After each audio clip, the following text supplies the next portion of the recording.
It goes by many names: pot, weed, marijuana, but what really is cannabis? I'm Chloe and this is Urvi. Right, back to cannabis. It's a drug. It's used to give people a sense of calmness and relaxation. What could be wrong with that, right? Well, the answer's a lot. Yes, cannabis may give you a temporary feeling of relaxation, but it also has a lot of negative effects on your body as well as legal consequences. So why take cannabis and risk your fullest potential? There are 5 main risks of cannabis: mental, physical, addiction, social, and legal risks. Mental risks. Cannabis interferes with decision-making, motor control, and short-term memory, and the list could go on. Effects of cannabis can make remembering facts and information difficult, and which can lead to other harmful risks like not doing well on exams or forgetting important information, to a point where you could lose part of your memory and your IQ points. This would lead to a decline in your intellectual ability, which could further impact your future. Data from studies has discovered that teenagers who use cannabis had a much lower chance of obtaining a degree or even finishing high school. These teenagers also had a higher vulnerability to problems with depression and anxiety, which eventually could lead to a higher chance of them attempting suicide. Why would you want to give up everything you could possibly achieve in your life? For what? Maybe at the most 4 hours of feeling less stressed and forgetting about everything else going on in your life? But it's not worth it. Physical effects. Cannabis has a huge impact on your body, mainly the head, heart and lungs.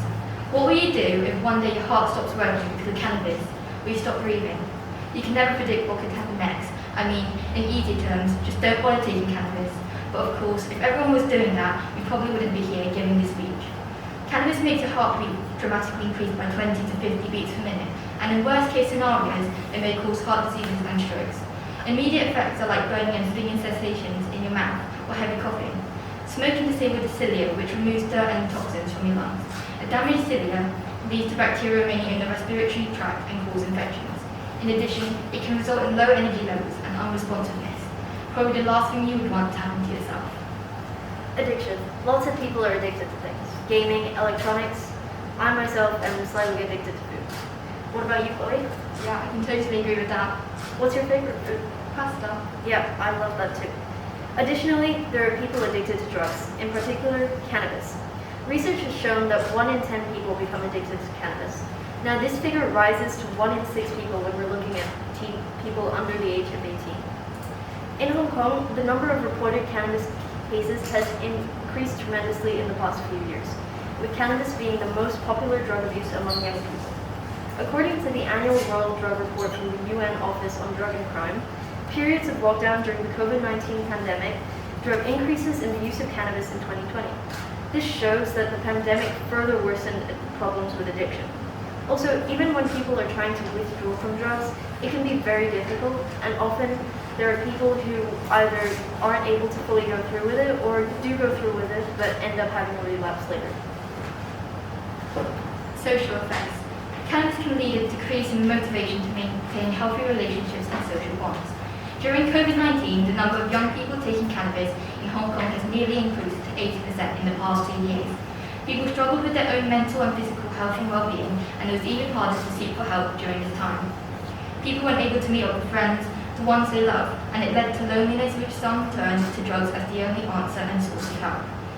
Cannabis affects perception and judgment and is associated with low achievement.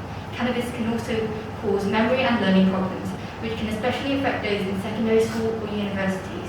Cannabis use can also cause a sudden change in behavior and poor behavior in relationships, most commonly in family relationships. Why risk what you have already? You spent your whole life and your whole childhood creating meaningful relationships with your loved ones, only to throw it all away.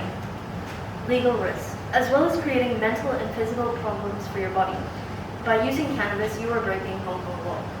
Is it okay if you use it once? No. If you were found using cannabis, you could get up to 7 years in prison and have to pay a fine of up to 1 million Hong Kong dollars. Even if you don't use cannabis but are found in possession of it, you could get the same punishment. Now, these punishments are if you are found using or in possession of cannabis. If you traffic cannabis, you could get life imprisonment. This is the worst possible punishment in Hong Kong. Even if you aren't arrested or pay a huge fine, these kind of things will go on your permanent record, which will make it even harder to get into a good university, and eventually it may prevent you from getting your dream job. So even if your interactions with cannabis don't have any serious repercussions with the law, it could irreversibly affect your future. One of the most myths told around people and amongst people is cannabis helps people focus and improve their anxiety levels before exams.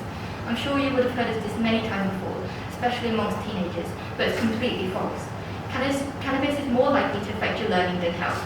It can make learning difficult and cause memory loss and lower grades. The last thing you want to do is completely fail a test because of cannabis. And even if you're in doubt, just try your best and that's all that matters. Another myth is that cannabis will help with your anxiety. If you list out all the problems associated with cannabis, including anxiety, this definitely shows that this is completely false.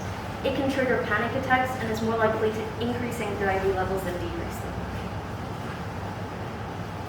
In the past 6 to 7 minutes, hopefully you have gotten an idea of all the consequences associated with cannabis and why you shouldn't shut down all of your prospects and opportunities that could come your way. You're an amazing individual. You don't need cannabis. Don't give up everything you've worked hard on in your life, and don't let down the people who completely believe in you. If at any time and anywhere you feel like drugs are the only choice, there's always another option. Go out and do something fun, treat yourself, talk to someone you trust, and most importantly, don't go through this alone. Because all in all, true happiness comes naturally. Always remember this. Thank you for listening. We're Urvi and Chloe. We hope you learned something.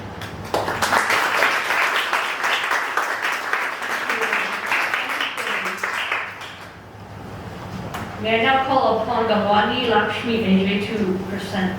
Thank you.